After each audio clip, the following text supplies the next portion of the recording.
Good evening, ladies and gentlemen. It is Monday night. That means it's time for another edition of SOMSpotlight presented by Sun Parlor Trailers. Joining me as always is Rob Young. Rob, how are you tonight? Really good, Craig. And you? I am wonderful, thank you. Did you have a good weekend? Oh, absolutely. Yeah. No racing, other little bit of dirt track racing on this weekend, but nope. Just puddled around in the garage for a little while and had some fun. But working on some race cars and stuff like that. That's about it. Awesome. So tonight we're talking to Andrew Mailloux. Ready to get going with that interview? Yeah. Yeah. Awesome. Good kid. Yeah. He's really kid. Can't say enough about these young guys in the Thunderstock division putting on a whale of a show. Absolutely, absolutely. So let's get the driver of the number 98 Thunderstock in here, Andrew Mailloux. Andrew, come on in here. Hello, Andrew. How are you tonight? Good, yourself? I am wonderful. How is everything? It's not bad, all coming along, so. Awesome. You getting some cars ready? I saw the picture the other day. Cars looking real good. You getting ready to rock and roll for the 2022 season? Yeah, can't come soon enough. Definitely. Rob, you got anything you want to open with before we get going here? Yeah, maybe not everybody who's listening had a look at that car, but that thing looks pretty sharp. You could just about put that thing on the street, put some lights and some turn signals, and you could drive that on the road. Yeah. Yeah, you guys are doing a heck of a job. That thing really looks good. Thank you. Absolutely, absolutely. So, Andrew, I guess we'll get going with the question here. First thing I want to know is how did you get interested in racing when you were a young child? Did you play some other stick and ball sports or anything? Get into racing? Talk about that a little bit. I played baseball most of my life, but racing's always been around in my family. My uncle raced, my grandfather raced, my dad raced a little bit. I was just always around it since I was little. Okay, and what kind of baseball did you play? Did you play any professional baseball or just minor league stuff? Just travel. Just travel baseball in Windsor? I played for Bell River. Oh, Bell River. Okay, awesome. Rob, do you have any questions about that? Well, I mean, Andrew, as you know, I know your grandfather and your dad and your uncle, and your grandfather would come in often and tell me about how good of a baseball player you are. So I mean, you're kind of quiet about it, but I know you're extremely good at that. And baseball at one time was a little bit more important than the racing end of thing, but you're getting into racing and coming along pretty good there. So I'll turn that back over to Craig. Yeah, definitely. So I guess, Andrew, next question is, how old were you when you decided, you know what, I want to take a shot at doing some racing? It actually wasn't me that decided that. When I was Okay. about 12 years old, my grandfather looked over at my dad and said, let's build him a bomber. And I just so happened to be there, so. Awesome. Sorry, what year did you say that was? I was 12, so. Okay. Wow, you were 12 anyway, right? Yeah. All right. So you get the bomber going, and you're getting all excited on the little track there. How was your first year? Talk about that a little bit. It was all right. It was a learning curve. I was a little scared behind the wheel for the first little bit, but through the season, I got a little more comfortable with it. Definitely, definitely. Rob, do you have any questions about that? Well, you know, Andrew, I know all your race cars all look fantastic, and I'm pretty sure you and your dad worked pretty hard out on them. And you spoke of your grandfather kind of being instrumental in getting you into racing, and you come from a long line of racers. I see your grandfather. That's Ron Mayhew Senior, up in the grandstands cheering you on, and whenever I see him, he says, "Man, he's doing better every single week he's out there." And you are. If when you watch when you first started, even in the Thunderstocks, from when you the first of the year to the end, man, I'm telling you, I saw you up there dicing with five other competitors, and I think at one time you're three or four wide, just giving it everything you had right up on the wheel. You've come a long way. Yep. Thank you. Absolutely. Andrew, how did you pick the number 98? Again, my grandfather was 98, and so was my uncle, so kept it in the family. Just a family number. Well, that's pretty cool. That's pretty cool. So it's okay. So your first year, you go up for a bomber. Did you win any races, or were you competitive? How was that for you? I think my first season I won one heat race, and that was about it. And Okay. the second season, I think it was the same thing. Right on, right on. So that's not too bad. I did hear a little bit of a story about you. I don't know what year it was, but in the Bombers. You want to talk about that a little bit? Your dad gave you some advice, and you thought you knew better. I guess it's kind of how the story goes, eh? Yeah. Yeah, it was started raining and the rain ended up stopping, so they told us to go out there and pack the track down. And before I went out, he said, stay on the bottom. The bottom's probably going to be the best spot. And so we were running good, and I forget where I started, 5th or 6th, and I made my way up to 2nd and thought I had something for the leader, so I brought it to the outside, and it didn't work too well. Where'd you end up finishing in that race? Probably last. Wrecked the car pretty bad. So for now on, you're going to listen to Dad, right? Yeah. Rob, do you have any questions about that? Well, Andrew, there's nothing. Yeah, you should listen to what they tell you, but at some time you got to take you're the wheelman. So sometimes you got to try stuff. If you don't, how do you know, right? So yeah, nothing wrong with that. Yeah, you might have had a little bit of a wreck there, but it's all part and parcel. You just you won't know till you try, right? Yep. Yeah, for sure. I'll turn it back over to Craig there. So 2 years in the Bombers, and then what comes after that? We took a few years off because I was playing baseball, and then we came back 2017, ran the shootout with the Thunderstock, and then that one right there. And then after that was this season. Okay, so how'd you do your first year in the Thunderstock? We only ran the shootout night. I think I finished somewhere around 12th or 13th. Well, that's not a bad night for just going out for the first time. Did you get any practice time before that race, or you just went out there and just did her? No, my dad threw me in there and said, give her a rip. Well, that's not bad. Then a 12th place finish for sure. Rob, do you have any questions about that? Well, I can understand where he's coming from, though. His dad's a pretty good mechanic, and I'm sure everything was bolted on the way it should be, and all the front end geometry and the car setup. I wouldn't be afraid to jump in a car that your father set up and drive it hard into one without any worries at all. So you got some good people that are giving you the right leadership and direction that you need there. That 98 that you see in that picture is an 85 Pontiac Grand Prix. Not to bore you with all the details again, but I had a street car like that. Yeah, that was a little 305 in it, and yep, it was a nice looking car. And I often thought, this would make a good little street stock. But there you go, you got one. Yeah. Good looking car. Where's that car now, Andrew? That's the same car we have. Oh, you put a Monte Carlo body on it? Yeah. Wow. That's pretty cool. I didn't know that. See, there you go. Good thing I get a chance to ask you these questions. All right, Craig, I'll turn it back over to you. All right, so that was 2017. You ran the shootout. What happened in 2018? Did you run the Thunderstock again? No, I didn't run anything until this past season.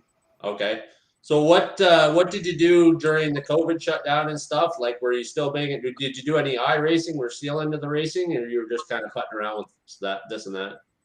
No, just kind of putzing away on the car and working. That's about it. Okay.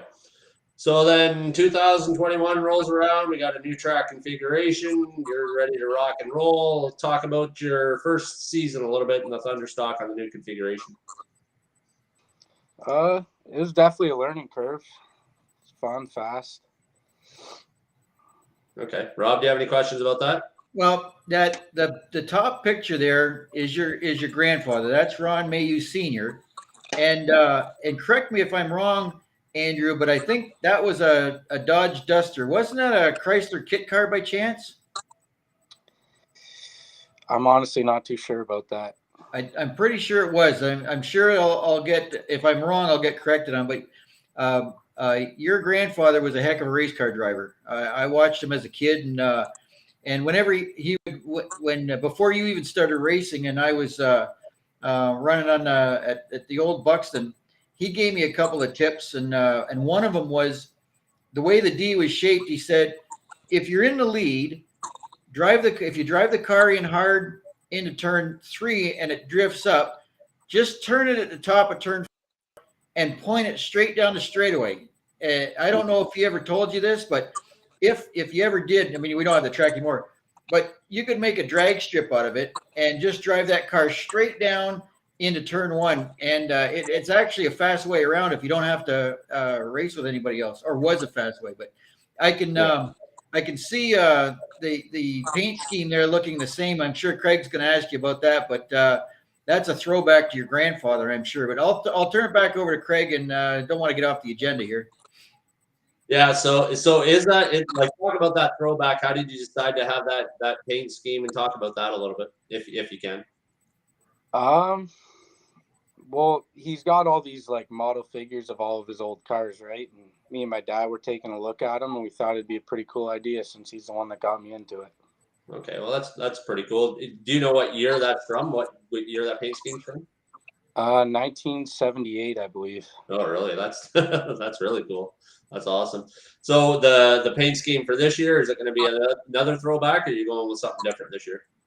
No, we're going with something a little different this year. Something original for you? Yeah. Okay, cool. So 2021 season, Andrew, talk about that a little bit. I was watching some of the videos last night. The beginning of the season, I don't know, maybe one of the first few features you had, you kind of pulled off and you went into the infield. So talk about some of the ups and downs and things that happened over the course of the 2021 season. What went well, what didn't went well, and what you want to improve on. For most of the season, everything went pretty well, but for I think it was 4 nights in a row, we were having carburetor issues and couldn't figure it out. And then we ended up getting a hold of it. Awesome. Andrew, we're just going to take a quick commercial break here, and then we'll come back and we'll talk about your 2021 season. Okay? Sounds good. Awesome. We'll be right back after. Looking for a new standard in IT solutions? Look no further. Let the expertise of Heeb's 3 IT Solutions Inc. take your business to higher grounds. Services we provide, but are not limited to, are IT solutions and project management, website design, PC support, installation and implementation, cyber and endpoint security, residential and commercial networking, identity and branding design. With our years of experience and dedication we have to our customers, Heeb's 3 can be your one-stop shop for IT solutions. Visit us today at www.heebs3it.com.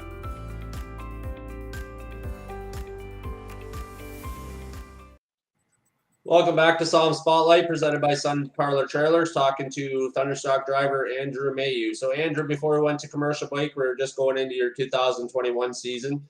Talk about the last half of the season a little bit, if you could, because I know that a few weeks ago we were talking to Nathaniel Greenaway, and you guys were at one of the races one of the heat races. He was talking about how close you guys were running. I can't remember. I think maybe he finished 3rd and you were 4th or something like that. I can't remember. I might have it wrong, and I apologize. But you were right on his bumper. So I mean, you guys, all the rookies there were definitely running up front towards the end of the season. Talk about that a little bit, Andrew. Yeah, I remember that race. He was actually 3rd. I was 2nd. I was 3rd. Okay. And he was having setup issues with it, so my dad kind of threw him some knowledge, and he used it, and it obviously worked out for him. Yeah, definitely. And you were right attached to his bumper coming the last few. You didn't want to move him though, eh? No. He's one of my good buddies. So. Sometimes you got to move him anyway. Just let him know you're there, right? Yeah. Rob, do you have any questions about that? Well, as I said before, Andrew, I'm really impressed with your how you've improved over the year, and I can tell just by you when you get behind the wheel of that thing, you're getting everything you can out there. If you just look at the attitude of that race car, especially in that top picture, I know you're driving it for all it's worth. And there's as far as the rookies are concerned in your division, like Calvin Fox and Paige Lanou and yourself, and there's a number of others. I often forget names and stuff like that, but you guys are putting on a heck of a show. You're not out there banging into each other. You're running hard. I see Mitch Russo up there on the top there too. All you guys are driving. You're driving the wheels off those cars, and the fans love that. So I can see why that's your division is so exciting, is because people want to drive those cars. They're just putting on a wheel or so. So keep up the good work, and I know that I realize this isn't your rookie year, but it's your rookie year at a Thunderstock, right? So, and you're learning a lot of stuff. Your dad, as I said, is a top-notch mechanic when it comes to setting those things up, and he's going to put a good car under you. All you can do is learn and do everything that he says, and you're going to do well. So I can't wait to see you again this season. Okay, Greg. So I guess that's kind of a good lead in, Rob. So thank you for that. I'd like to talk about championship night last season a little bit. You had a pretty exciting night on championship night. I know we have the video here. Talk about that a little bit. I mean, you're running second, or you were running second, or whatever. Anyway, talk about how this all worked out for you. Yeah, I was running up front and I got a little too excited, so started driving the car a little too hard, and it wasn't working for me. I could see my dad up by the fence kind of telling me to take it easy, and I did, and it worked out. I started catching Calvin and Steve Shaw. Awesome. So you ended up finishing second in that race, and you roll into victory lane. Steve Shaw gets out of his car, doesn't even acknowledge the fans. The first thing he does is come over and shake your hand. He goes over and congratulates Calvin. Talk about how that feels a little bit, because you're just a young guy, and a guy like Steve Shaw that's been around forever comes over and says hell of a job or whatever he has to say to you. Talk about that a little bit, Andrew. It's honestly probably one of the best feelings I had that year. Like, Steve Shaw is kind of a legend around that track. So when he comes up to you and says good job, it means something. Absolutely. Rob, do you have any questions about that? No, he's absolutely right. Steve's a good guy to learn from. I had an opportunity to race against Steve a couple years, and I'll tell you, he's a tough guy to get around. Don't ever want to show him your nose going into turn 3 or turn 1, because he'll shut the door on you. So he's the kind of guy you got to sneak up on. That's not easy to do with Steve Shaw. So you take everything you can from him, and when he congratulates you, yeah, you did a good job. So it's good to hear that. Yeah, absolutely. So talk a little bit about what you learned over the 2021 season and looking ahead to 2022, Andrew. What kind of things are you guys working on for the 2022 season? Just trying to get the car a little faster. It was kind of a budget build last year, and we got some good sponsorships this year, so hopefully the newer parts will help out. And what kind of plans do you have for 2022 season? Are you going to be sticking around home pretty well, or what kind of things you got going on? We're planning to run points at Southern Ontario. Okay. Rob, do you have any questions about that? Well, other than I think you finished in the top 5 this year, didn't you, Andrew? As far as points are concerned? No, I was 7th.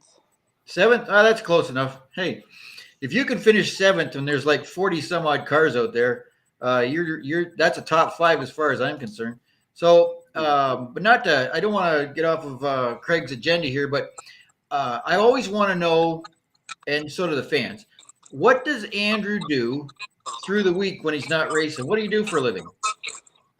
I waterproof basements, do drainage work. So you're working for a company called DC Basement Waterproofing, I believe, and that's foundation work and concrete leveling and all that. That's probably pretty interesting work. Is this something you'd like to pursue as a career, either in the construction or in the concrete business? It's definitely an option out there, yeah, for sure. Well, you got to do something to support that racing habit, because you're a young guy. If you end up racing as long as I did, you still got another 40 years or better to go racing. So you're doing a great job. So I'll turn it back over to Craig. All right. So Andrew, what do you have any sponsors that you'd like to talk about? People that you'd like to thank that help you out on the race car?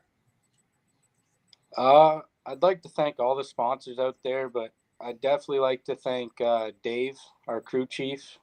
He helps out all the time. He lets us keep the car at his shop. So excellent. And I was going to ask a question. I forgot what. I know what I was going to ask. Sorry. What would be a bucket list race at Southern Ontario Motor Speedway? What would be something that you haven't done that you might like to do in the future? I'd definitely like to race a sprint car eventually, but I don't know if that'll happen. Have you ever gotten into a sprint car? Have you ever tried it? No, I've climbed in one, but never tried it. You never got to drive it, No. eh? Rob, do you have any questions about any of that? Yeah. And again, I don't want to. This is kind of Craig's show, and he has an agenda, so I don't want to get in there and say anything ahead of. But I do have some stuff that I'd like to ask you. First of all, whereabouts? You said you keep the car at Dave's place. Yeah. And so he I believe he lives in Puce. Yeah. Or Emeryville, somewhere out that way, and you live in Windsor, and I know your dad lives. Is your dad in Windsor too? He's with Marie. Okay, I thought, and that's Marie Apollonio, and I've been to to her place, and she's got a beautiful garage. That's why when you said Dave's place, oh man, I thought you'd leave it over at Marie's place, because not only does she have a great garage, she's a great cook. I mean, she probably, you wouldn't have to worry about eating. You might not get in the race car, but she's a great cook. So knowing that, and I bet you that she brings a lot of snacks to the track too. Yeah, she does every single week. Every week, you say? All right. Yeah. Well, I'm gonna make sure I stop by. So it's like cheese and crackers, or is it hamburgers and hot dogs? We got a little bit of both. Well, that's fair. Hey, nothing like a buffet. You see, you shouldn't have told me that. Does she make any baked goods or any stuff? She does, yeah. Cookies and like that kind of stuff? Okay, great. Well, I know I will be stopping by there. But anyway, so I know a lot of you guys personally, and I always have some stories to tell. As I said before, I know your grandfather, Ron Mailloux Sr., and your dad, Ron Mailloux Jr., and your uncle, Jamie Parker. I got to tell you a little story about one night at Buxton when your uncle Jamie had a little problem with a transmission. I remember getting into 3 and coming out of turn 4, and scattered all over the front straightaway was all this debris, and it's smoking. It looked like a grenade went off. Okay, and I look, and about at the flag, man, is this looked like a pyramid. Okay, and it's smoking out the end.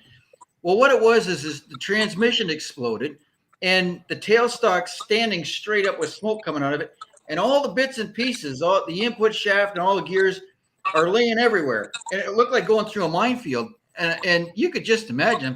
So when I did get to the pits, and after the race is over with, and here's your dad and Jamie, and yeah, the transmission came apart.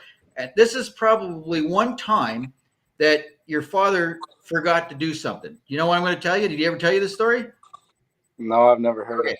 He forgot to put the transmission, the dope back in the transmission, and it lasts. I mean, you got to hand it that transmission. It probably lasted about 10 or 15 laps before it went all to pieces. So you'll have to tell you that story. But my story is what was left on the front straightaway. Never seen anything like it. But yeah, I got lots of stories to tell, but I don't want to bore you with all the details. Other than you're a nice young fella. You're soft spoken, and you let drive and do the work for you. So you basically talk with your right foot, and we can see that out there. And we're always excited to see the 98 out there in the mix. So again, I don't want to take the whole show away here, but I'll turn it back over to Craig for a minute or two. So Andrew, just a quick question. Any of the young drivers, any of the new people coming up, maybe some of the junior fans, if they want to get into racing, do you have any tips or advice for them for getting started? What kind of things could you tell them? Honestly, just don't push it. Take your time and let the fast guys go by. Yep, exactly. So do you have any social media outlets? Are you guys out there on social media at all? No, not really. Okay, and do you guys have any swag for sale? We do make shirts every year, but okay. Rob, do you have any more questions for Andrew? Okay, well, I just so you graduated from high school a couple years ago, right? So I'm going to take it you're in your early 20s. How old are you, Andrew? I'm 19. 19. Holy. And I don't know where all these guys come from at 19 years old. He's gone through a couple divisions of racing already. And man, I wish I shouldn't say this. I don't wish I could go back, but I got started when I was, well, I guess I was about your age, 21, 22. So, and some of the greatest times of my life were spent around racing people or at a racetrack or just working on cars. So you just keep on doing what you're doing. It's guys like you, a lot of young guys. We just spoke with Tate O'Leary last week, and him and Caleb. You young guys are a lot of fun to be around, and yes, us old guys might be a little envious, but we know what you're going through, and you're going to have a ball out there. So just keep doing it. Yep, definitely. Well, Andrew, I don't have any more questions for you. Do you have anything else you want to talk about? Any other stories you want to share? Something you want to get off your chest? You want to yell at me and Rob about something before we get the season started here? No, I'm all good. You're all good. Well, we really appreciate your time, and thank you for joining us. Rob, do you have any other questions for Andrew before we let him go here? Nope, no. He's just nice to listen to these young guys and see what they and what they do for a living, and what other interests they might have other than racing. Other than racing is the thing we really want to know about. But it's just fun to see the variety of backgrounds that these guys have. Yep, definitely. We like getting to know you guys a little bit, and like the fans getting to know you guys a little bit. So, yeah, Andrew, we really appreciate your jumping on here with us for a little bit. We really appreciate your time. Hope you enjoyed the interview. Did you have a good time? Yeah, it was fun. Thanks you for gonna having come back me. and join us sometime? Yeah, hopefully. We'll have you on after you get your first Thunderstock win this year. How about that? Sounds good. All right, Andrew. Sorry, go ahead. You could let Marie know that cookies or whatever she wants to bring, egg salad sandwiches. I'm okay with all that stuff. So bring all the goodies. Don't worry about having leftovers. I'll take care of those too. I'll let her know. Yeah, exactly, for sure. Well, Andrew, thank you very much once again for joining us. This has been Andrew Mailloux, driver of the number 98 Thunderstock, joining us. We wish you all the best of luck in the 2022 season, and we can't wait to see you flying out there, Andrew. Thank you. Thanks for having me. Thank you very much, and take care, and enjoy the rest of your evening. You too. Take care, Andrew. Thanks, Andrew. Well, there you go, Rob. We know a little bit more about Andrew Mailloux. What do you think of that? Yep. Yeah, it's now you got to have certain places in the pits where you can go and stop, in case you need a snack. You're really focused on the snacks, eh? It's a big part of it. Wow. I will say this, that for years, about probably, I don't know, 20 or 30 years ago, I heard about a guy who was in a wreck, and his seat belts collapsed on his chest, and he had eaten like hamburgers and stuff like that and pop, and all of that came up into his helmet, okay, and it was an enclosed helmet. And so ever since he told me that, I would never eat a thing, because I was scared that, if that happened, and there it all is, right? And then you're hyperventilating all your. So I wouldn't eat. But after the races are over with, man, I'm starving. Like, I mean, I'm serious when I tell you that I would stop at McDonald's in Leamington on the way back, and I could eat 2 double quarter pounders with cheese combos easy, no problem. And I used to travel with my old buddy Jerry Lewis, and we would go through there, and then, I mean, we could get the truck and trailer and everything through the drive-through.